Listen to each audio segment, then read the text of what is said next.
حدیث پاک سنیں گے آپ کی طبیعت بڑی ٹھنڈی ہوگی۔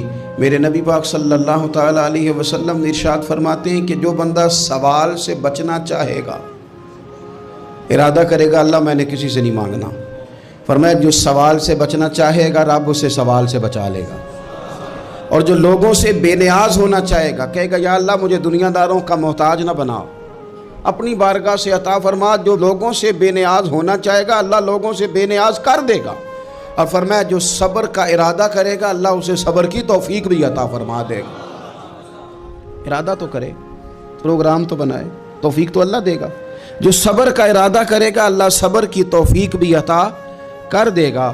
اور حضور صلی اللہ تعالیٰ علیہ وسلم فرمانے لگے یاد رکھو کسی بندے کو جو بہترین تحفہ دیا گیا ہے نا، اگر کسی کو کوئی بہترین عطیہ ملا ہے تو پھر اللہ تعالیٰ نے اسے صبر عطا فرمایا ہے۔ یہ بہترین تحفہ ہے۔